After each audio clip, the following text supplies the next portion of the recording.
You to today's side event on African carbon market. Today we going to, the objectives of the event is to drive discussion on building carbon markets and setting fair carbon pricing in Africa. Number two is to advance a mutually beneficial vision of carbon markets and market access between Africa and Europe. And thirdly, to preset recent AUDA-NEPAD and the Africa-Europe Foundation CAP reports. To moderate the session today is Mrs. Estherine Fortabong, the Director of Agriculture and Food Security at AUDA. Madam Director, I call on you to take over the moderation. Thank you.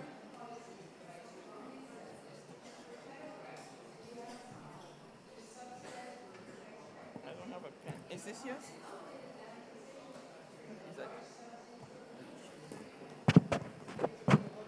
Good morning.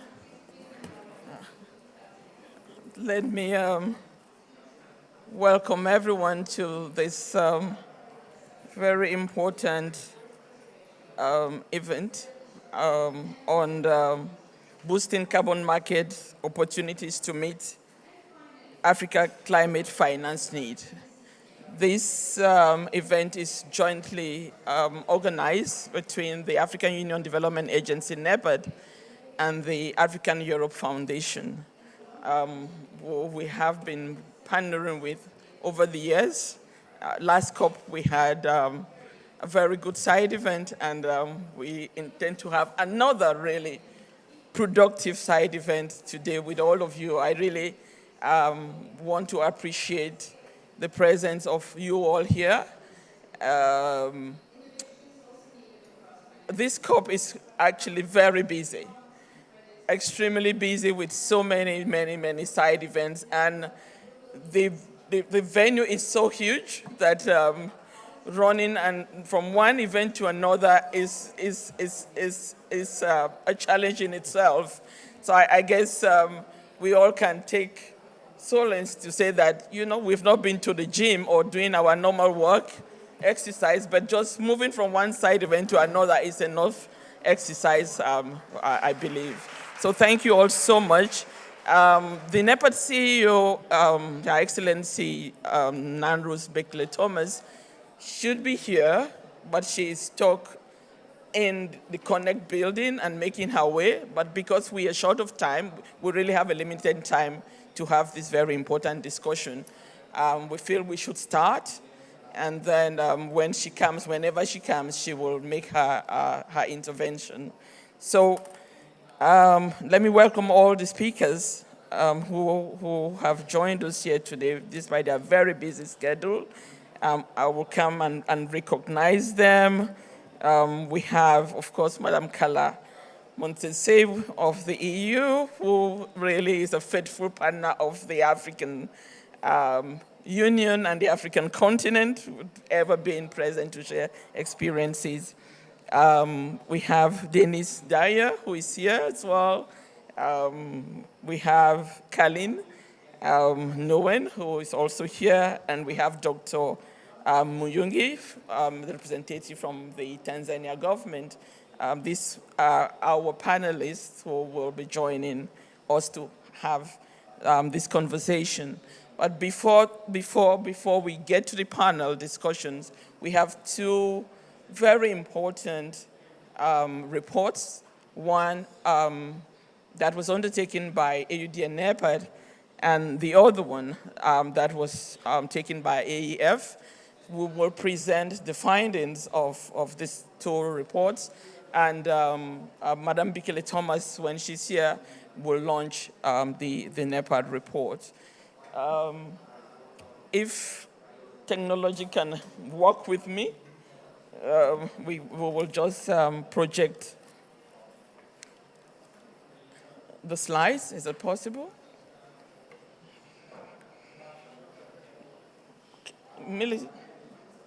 I'm just demonstrating to the world that I'm not one of the Gen Zs. You know? That one? Okay, perfect. So, at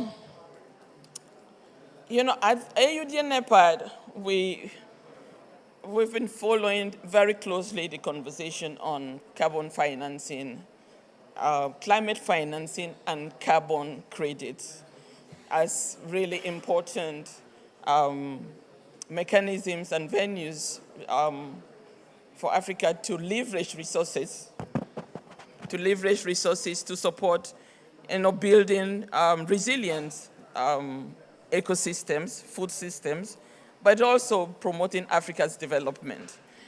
But having looked at what is out there and the various decisions that have come out, we felt that we need to have an African instrument that will respond, in addition to what is out there, respond to the needs of Africa countries.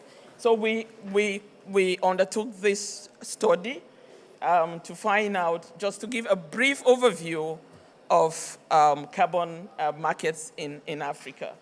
So I'm not sure whether you can see it, but some key findings, some key facts that came out. Of course, carbon markets in Africa is in its early stages of development. But there is a growing momentum. I think that's the good news.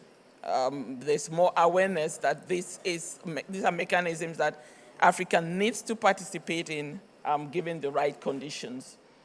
The compliance of carbon market is largely underdeveloped across the continent. So the retirement of African credits have grown at a reasonable rate, so about 36% over the past 5 years, but it's well below the continent's potential. So we believe there's a huge potential in this continent that is not fully explored. And over the past 5 years, only 5 countries account for about 65% of the credit issued in the continent, and those are Kenya, Zimbabwe, Democratic Republic of Congo, Ethiopia, and Uganda. We really believe that we need to have more countries participating in these. And only 11% of the carbon credit issued worldwide between 2016 and 2021 came from projects in Africa. Now, this scenario needs to change. We had the stories that we had under the CDM mechanism, and we keep saying African countries are not participating or benefiting from these mechanisms. We need to change that narrative. We are looking at the reasons why we just have 11% of the credit issued worldwide from projects in the continent. That's a story that has to change. So why that scenario that I just presented?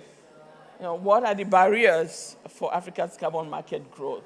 And I really will not go into the details of this. We will circulate this later. But just a few. One is just a shortage of local verification and validation capacity that affects the confidence in offsets of projects.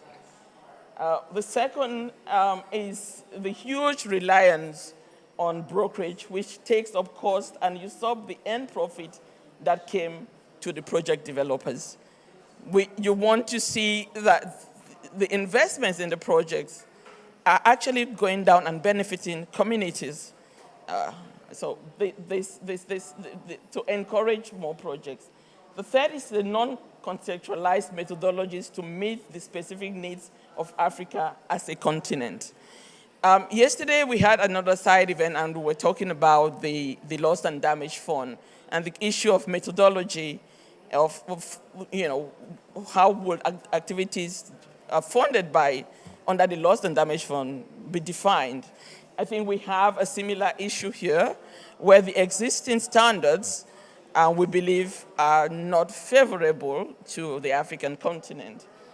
And the fifth point is just the frequent changes in government policies eroding investors' confidence to invest.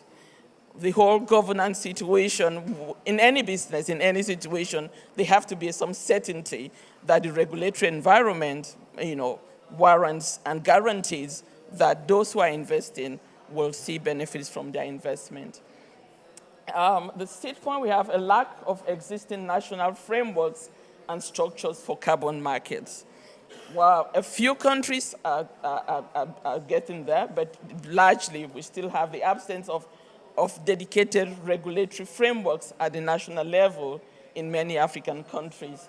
And this creates really a fundamental challenge. And lastly, of course, poor access to capital by project developers. So we really want to change the story on how to have sufficient funding to support the development and implementation of sustainable projects in the continent. So those are some of the barriers that the study identified. And to address those barriers, we are hoping that, well, not hoping, this is a call for action. We have said we want to move from ambition to action.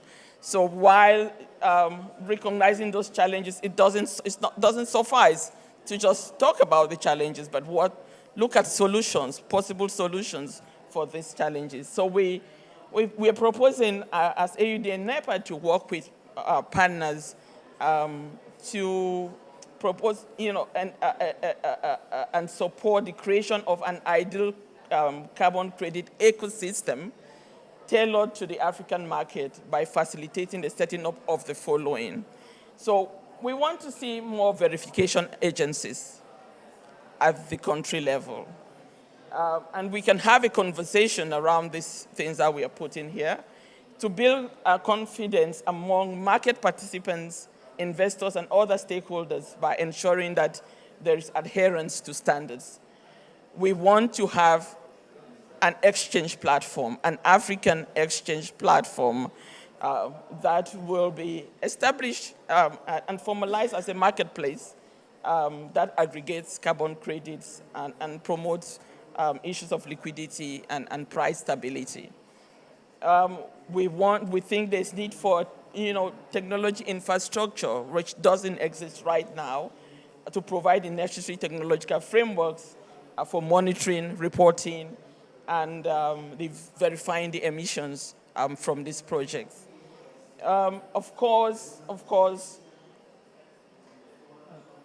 in all of this, we want to build more awareness and sensitization amongst all the different actors, the government, the private sector, in the continent, the communities that will benefit this. So we want to encourage active participation by educating stakeholders on the potential benefits and opportunities of engaging in carbon markets and promoting a culture of sustainability and environmental responsibility among businesses, governments, and communities.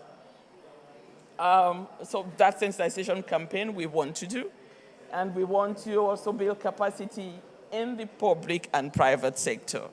I just explained there is awareness, but also there's capacity building. So say if we are setting up this verification agency, they do have the capacity to do what they are set up to do. The government ministries that are responsible for this should have the capacity in-house to be able to do this. And I guess the issue of communication is just a natural follow-up to the last 2 points that I just spoke about. And lastly, but most importantly, project development. We have heard the last 2 days, and in my position as director of the African Union Development Agency, I can say that it's not ideas that we lack in the continent. There's a lot of ideas of good programs, good projects, but packaging them, developing them into something that someone has the confidence to invest is where we have weaknesses. So having, that support to identify, develop, and support the development of projects that contribute to carbon reduction is really, really important. So the continent is not going to change and reverse its future in terms of participating and benefiting from this global financing instrument or carbon market if we don't have targeted support to help to design these projects, whether at community level or at bigger scales with the government. So these are the, I guess, 7 things that we think are critical or important to engage with as from 2024 to make it, to make this continent benefit from the carbon market. Now, I will not go into detail on this, but as part of that 6 things that I just mentioned, we talked about the verification agency and an exchange platform. We think we have to have an African gold standard. And the African gold standard speaks to the relevance of having and regulating the carbon market across the continent that will leverage its position as a continental organization to foster cooperation, harmonization, and effective implementation. So it should take into account issues of social cohesion, issues of environmental sustainability, in addition to the other things that are covered by the standards that are currently in existence. So let me not take so much time, but just to say in conclusion that as long as African countries host carbon credit and activities that are exponentially generated and the sequestered credit, a framework that is sustainable, development facing has to be created. So this standard is really to help us to create those standards that can promote sustainability and development in the continent. And of course, this is not for NEPAD alone to do. We think we have to work alongside other African agencies. We will promote this framework, and encourage the development of a veritable exchange for carbon by the private sector. So the role of the private sector is critical in this conversation. This is not something that's going to be run by the government. It's something that will have to be supported and run by the private sector. But of course, using a standard that has been endorsed by the African Union Development Agency and other partners that we are working with to say this is a credible standard that can help. And ultimately, value has to be retained on the content, even as we aggressively promote global trade within the continent. So value in terms of carbon reduction, value in terms of economic and social benefit flowing to communities in the continent will be critical. So thank you for your attention.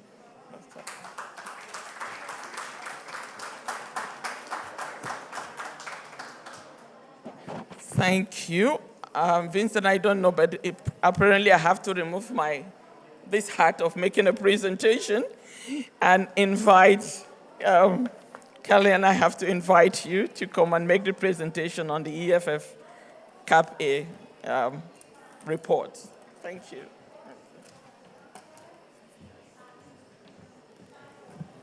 Thank you very much. I noticed sitting in the room, it wasn't easy to hear. Can you hear me? Yeah, I'll be hunching a little, sort of hugging that mic. Apologies for that somewhat awkward posture. As I was listening to that presentation, I was thinking over and over again, we could not agree more. So I'm not going to repeat some of the things that are also in our report around some of the challenges and the building blocks of viable carbon markets, because we can just stand on the shoulders of the giant that came before us with this presentation. I would like to put it in a slightly broader context and remind us all of why this matters so much and why there is so much opportunity for global collaboration building on African agency, which I think we saw very well in the presentation just now. Any of you who have followed the Africa Climate Summit and all the lead up to it this year will have heard the term climate positive growth. It was embraced by the African Union at the Africa Climate Summit, and it's the notion that Africa can generate economic growth, jobs, livelihood improvement, get to middle income status and beyond by providing solutions to the climate challenge. Not just by not doing as much damage, but actively resolving the challenge. And in that, carbon pricing and carbon markets are absolutely essential. If we do not put a price on bad behavior, and we do not reward good behavior financially, we're not going to build business models that drive investment and that drive economic growth. And then we're actually going to continue to ask the African continent to provide the vital services for humanity that it has provided for centuries by retaining and protecting its natural carbon sinks. And we're going to continue to expect that they do that free of charge, even if they did nothing or very little to cause climate change, and they're the poorest continent and most in need of development. There's nothing right about that. So carbon pricing and carbon trading are absolutely essential to realizing Africa's development and to getting to global net zero. However, anybody who's been following the news in the last year has also noticed that carbon markets are under scrutiny more than ever. Not a week goes by without an article that describes what goes wrong in projects, and very often those projects are African projects. And it kind of reinforces a bit of a dynamic which we've seen in the last decade, where parts of the world are setting up really sophisticated and strict compliance instruments with really high bars on quality and integrity, and increasingly people are saying, well, Africa just can't meet that, so let's not let them in. And we don't think that's the right answer. When you look at voluntary markets in particular, the prices that credits have fetched in the past year hover between 50 cents to, if you're really lucky, $10, but probably more in the $3 to $5 range. Let that sink in for a second. If you were to buy a $20 watch and somebody told you it was a Rolex, would you be justified to be upset if you found out it was a counterfeit? No, you could have known it was a counterfeit. $20 Rolexes, genuine Rolexes don't exist. $2 high quality, high integrity carbon credits don't exist. It takes effort to develop a project well, to monitor it properly, to pay the communities that are involved, that do the actual work, to pay the taxes, and to have all of the market engagement that is needed to connect it to buyers. So if we're paying $2, we're getting what we're paying for, which is bad quality and bad integrity. So where does this leave us? Lots of voices say, well, carbon markets have failed us, so let's drop them. Absolutely not, because remember where I started, without putting a price on externalities, we're not going to get the viable business models that are going to drive global net zero and African development. So we have to make carbon markets better. There's a lot of detail in the report that I welcome you to read and that we would love to engage on, but what I want to highlight here is the opportunity that exists for really productive partnership between the European Union and Africa. Because more than any other region in the world, the European Union has really translated the desire to go carbon neutral into actual fiscal and financial incentives, with both the cap and trade system, the EU ETS for their industry, and now also with the carbon border adjustment mechanism that's going to put a price on embedded carbon in products coming into the European Union. And then as the emission allowances of the EU ETS gradually get phased out as the cap comes down. The carbon certification mechanism comes in to create the liquidity to clear that market that needs to clear. So there's a very well regulated and structured, sizable demand for good, high quality, high integrity solutions, both on the carbon credit side as well as on the low embedded emission products and services. And Africa has everything that it takes to provide part of that, to meet some of that demand. But not with the things that now fetch $2, because they are legitimately not the high quality and high integrity that the world needs and that the European buyers want to rely on when they engage with these kind of solutions. So there's a real need for African countries and African project developers to lead the charge in upping the bar on quality and integrity, and for collaboration between the European Union and African countries to both help African countries build that up, because the European Union has so much experience with that, and African countries can benefit from that, to set up the national regulation that you were referring to structure it in such a way that communities benefit. But also that important role for the European Union and Africa to agree that if Africa gets to the level of quality and integrity that is required, there is fair and equitable market access. Nothing is as good a pool for innovation than the opportunity to serve a really viable and growing market. And I just came from a panel where Ali Mohammed, the climate envoy of Kenya, paraphrased President Ruto and said, Africa does not want favors, Africa wants fairness. Africa does not want favors, Africa wants fairness. Fair and equitable market access, and that will be the carrot that draws African governments and project developers in to up the bar on quality and integrity and to actually provide the solutions that will grow the continent and that will decarbonize the world. I know we have fascinating panelists, so I want to leave it at this. I also feel a bit awkward, like hunched over, hugging the mic like that. But I hope it helped with the sound quality, and I'm very happy to go into any further details or questions that you might have.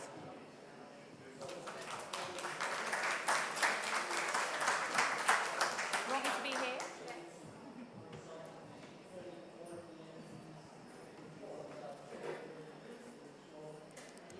Thank you so much, Colleen. So let me invite our panelists. Start with Madam Carla Montesi. Yes. Helen Broom. Yes. From Afrexim Bank. And of course, Colleen is already there, and Dr. Moyonge.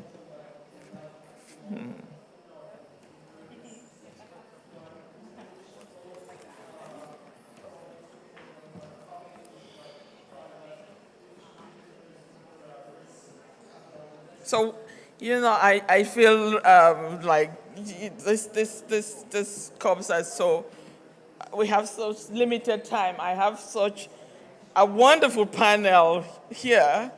I know we could get so much from them, but we are squeezed for time.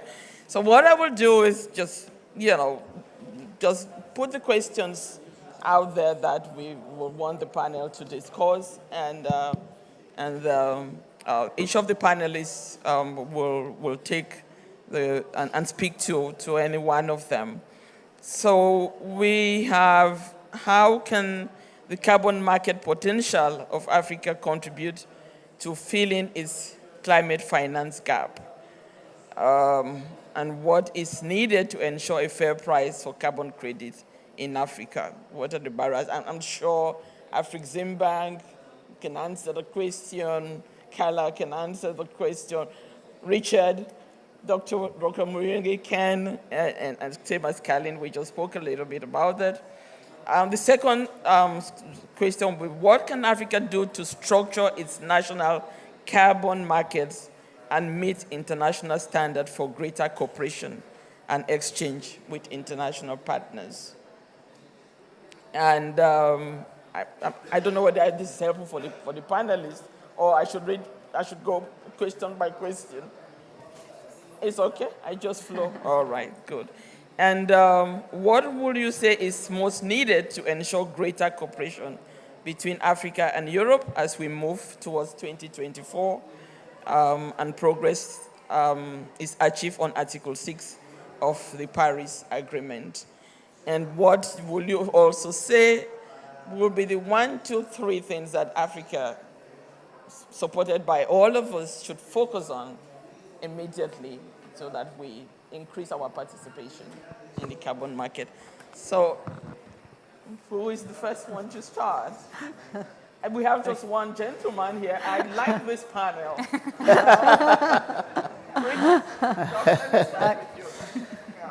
So you want me to start? Okay. Yes. It's not often that we have a panel like this, you know.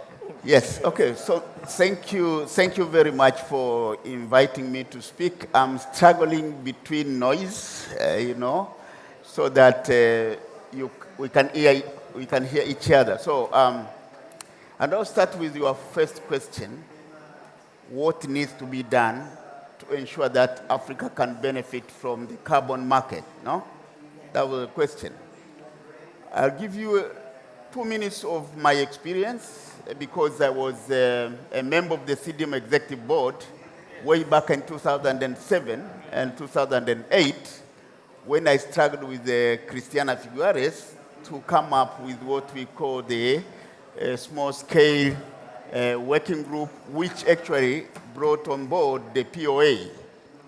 That was literally meant to support Africa to participate in CDM. Because we noted that at the time, Africa couldn't benefit. One, because of the structure of the CDM, the complications in terms of methodologies, and also how best to bring together small-scale activities which could help the communities. Now, we did that.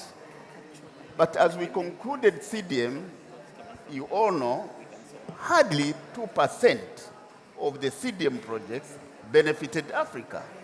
We all know that. So in the CDM arena, we were left out. What was the problem? What are we supposed to address? Because forget about the Kyoto Protocol, we have the Paris Agreement giving new opportunities. One, Africa has also to contribute. So the NDCs. Secondly, Africa has to benefit so that we can develop as a continent. So how do you reconcile the two? And how do you build on what happened during the CDM era and how best now we can address that? I work for the government of Tanzania where we didn't benefit much from the CDM, but we want to benefit from the new carbon trade under Article 6. And one thing which is very important, and I have to be very clear, capacity building. In many of our countries, we didn't build the capacity. We didn't know how to address the challenges, how to negotiate, how to participate effectively, the methodologies, and all that what was required to participate. So capacity at a continent level is extremely important. And this is what my president insisted in terms of building the human capital on the continent. 2 months ago, we had the Human Capital Conference for Africa, specifically to address these issues. The continent is vibrant, growing, with the youth needing jobs. What we need is to build that capacity to be able to participate in such projects to benefit. That's one. Secondly, we need to have frameworks. Article 6, which is the clear Paris Agreement urge to ensure that we can participate effectively in the carbon market, needs frameworks. If you do not have a national framework, we need a continental framework which can help us to ensure the continent can understand and have a framework where we can all work together. And I'm glad that you are coming up with this sort of approach when we need a framework which can help us to benefit from this business. We have the cooperative frameworks, which is required under Article 6.2. We had the frameworks required under Article 6.4, which is similar to CDM. we need to bring this down to ensure that they understood, that they're embedded in our economies, that our people can use them to participate effectively in the carbon trade. And lastly, I don't want to take much of your time. Tanzania is looking at carbon trade as a gender-responsive approach in just energy transition. My president, 2 days ago, launched the African-wide just energy transition as a gender approach through clean cooking. And I'll tell you, biomass energy in the rural areas takes up to almost 80% of the cooking energy needed. And this is a gender issue. For us, it's really important that we can, through the carbon trade, one, emancipate women from the scourge of the smoke, etc., but also ensure that they can participate effectively in carbon trade through the use of the foregone biomass energy, which they use to cook, and use this at additional income.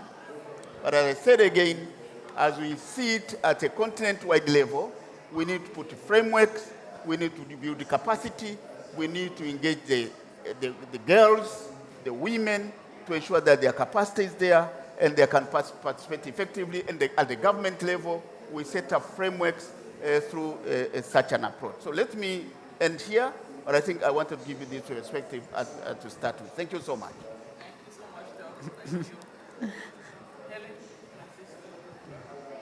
Thank you. It's a pleasure to be here. My name is Helen Brumer. I'm the Director for Project and Asset-Based Finance at Afrexim Bank. I'll stand on existing protocols, and I'll just start by setting the context. We were in Nairobi in September for the inaugural Africa Climate Summit, and one of the key takeaways from that summit was the Nairobi Declaration, which is a policy framework, essentially, that emphasizes the need to come up with a financial architecture that works for Africa. And, this is even more pertinent if you think about some recent major catastrophic events that have occurred on the continent. For the last 5 years, East Africa has experienced unprecedented levels of drought. Earlier this year, there was a cyclone in Malawi and Madagascar that killed 1,000 people. Again, also earlier this year, there were flooding in West Africa that also killed 1,000 people. So when you put all this in context, it's very important that if carbon markets and the carbon credit market is executed correctly, it could positively contribute at least 10 of the 17 Sustainable Development Goals on the continent. And it could be a veritable tool to develop a sustainable financing architecture for Africa. So let me attempt to demystify the carbon credit market if it hasn't already been done before. The market is divided into the voluntary and the regulatory carbon market. But what we have currently in Africa is the voluntary market. Now, Europe operates a regulatory system which mandates companies to maintain a maximum amount of carbon emissions each year.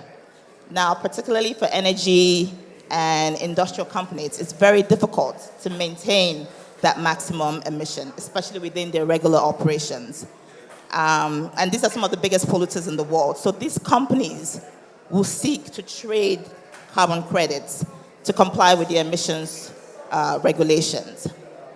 Now, this is where Africa can be poised to benefit from that. I looked at the Bloomberg research report recently, and it stated that 98% of the carbon credits created is created from a combination of Asia Pacific, Latin America, and Africa. But more specifically to Africa, Africa only accounts for 14.22%. Even more startling is the price disparity between what a carbon credit costs per ton in Europe versus what it commands here in Africa.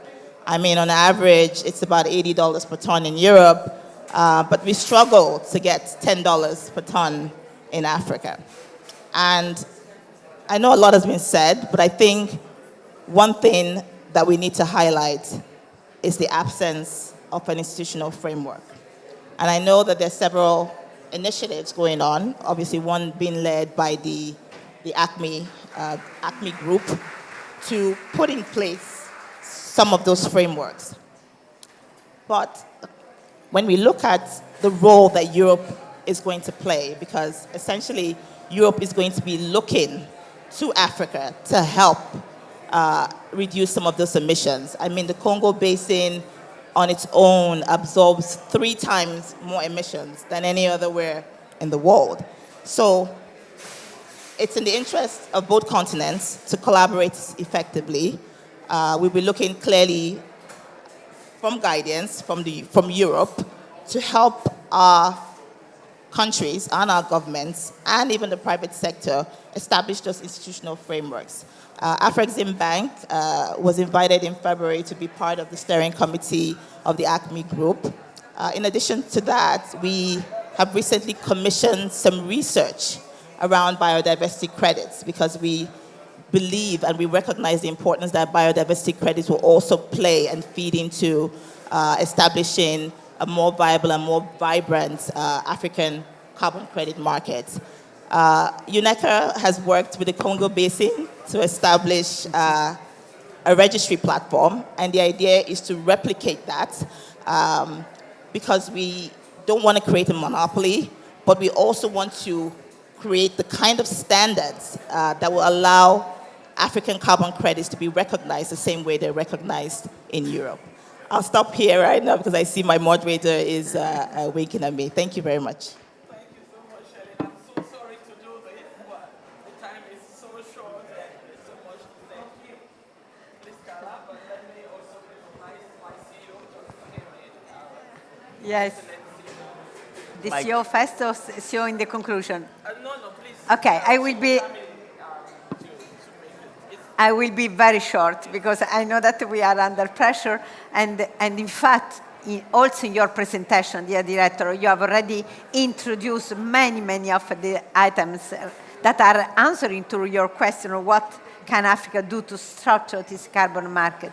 What I can add here maybe that if I just focus on very briefly, in 3 work areas that African nations could follow.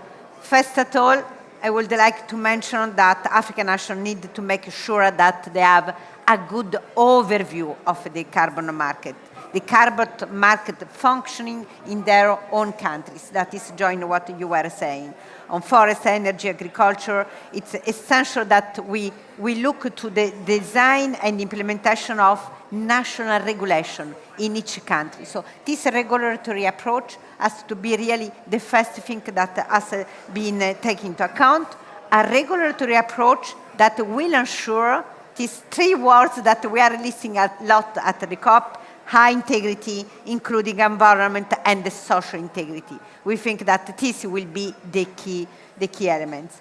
The second element that I would like to mention is that, of course, carbon credit should be accounted and sold through a measuring technology and reporting capacity, because without a reporting capacity, the system cannot work. So without accounting, there will never be credits.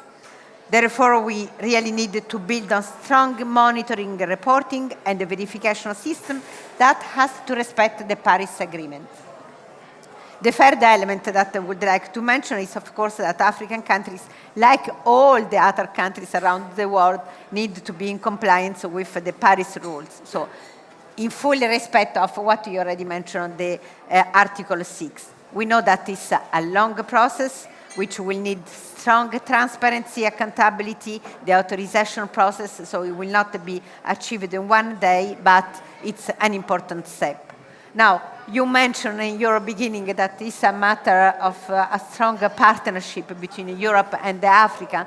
What I wanted to say and the line here that, of course, also answering to your point, is that, of course, we are absolutely ready, take into account our experience that now it's an experience that started many, many years ago and was a long process also in Europe, but we can today mobilize our own expertise and really to support you and following your requests in the different countries to support you in building the system. And that is will be clearly one other step of our joint work, working together, fighting the climate change. Many thanks.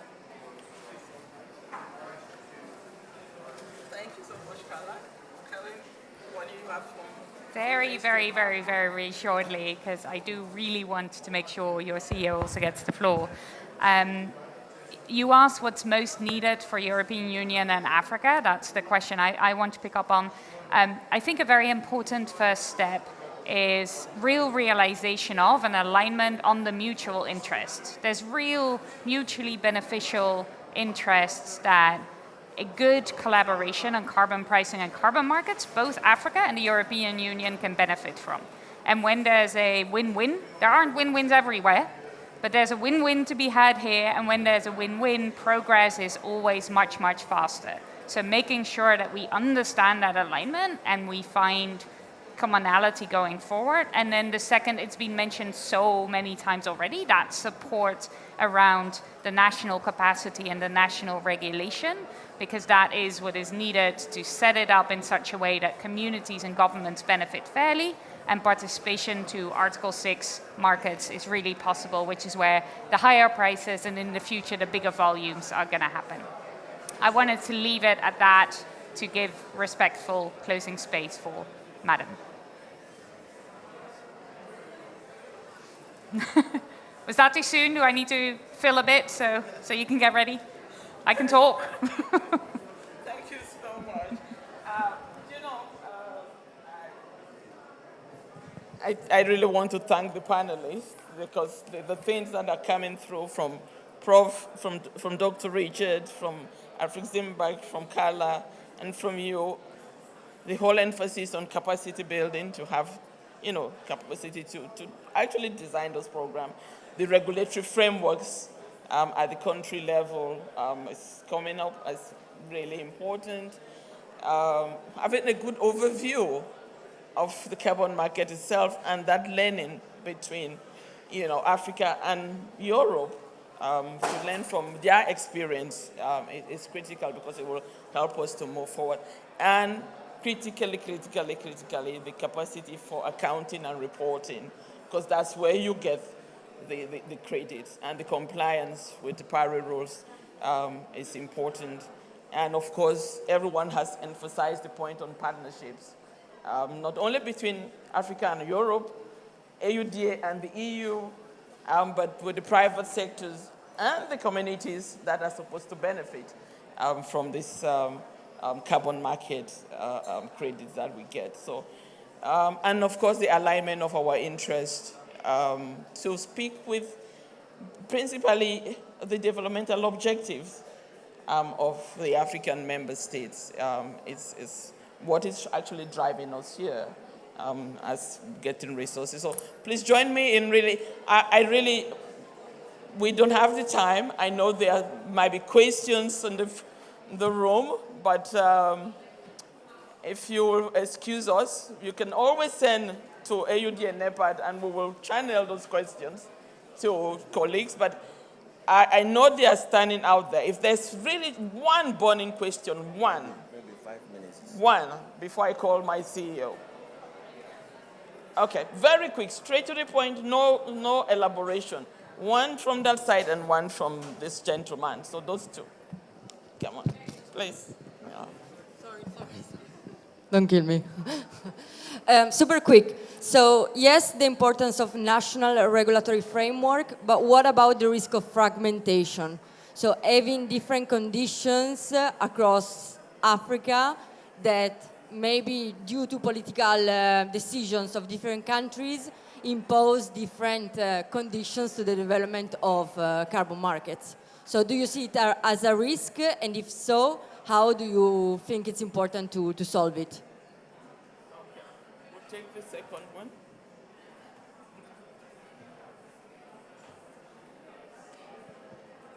Yeah, thank you very much. Yeah, real quickly. So our experience so far with carbon market has been resulting in human rights violations. Yeah, so I'm just wondering how is all this process anchored on human rights? But also I really think that the EU should just encourage its buyers to cut emissions, to rapidly cut emissions, rather than entering into this particular market structure. Because again, our experience with the EU, like EU-AU partnerships, is still like very much locked into this logic of colonial paternalism. So the EU has always been leading the flow. So I'm just wondering how will this be important? But really, isn't this really just shifting the responsibility to mitigate emissions upon African countries, while it is for like the EU and the developed world to do that? Thank you. I didn't see. Shifting the responsibility. I guess we can take 1 minute each to just make last minute comments. It's okay? Can I? Oh, okay, so frankly speaking, I didn't hear the questions, Yes. but I heard a bit. One thing which is very clear, Can you answer?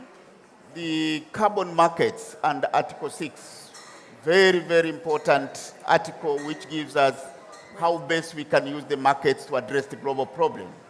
But as you know, it's a market which is a voluntary market in a mutual benefit.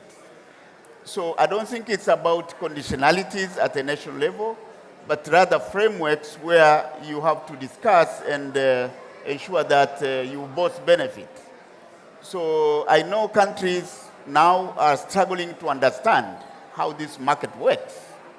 That's why we are trying to guide this at the UN level. Even as we speak, this is the business which is being discussed, how best we can manage it.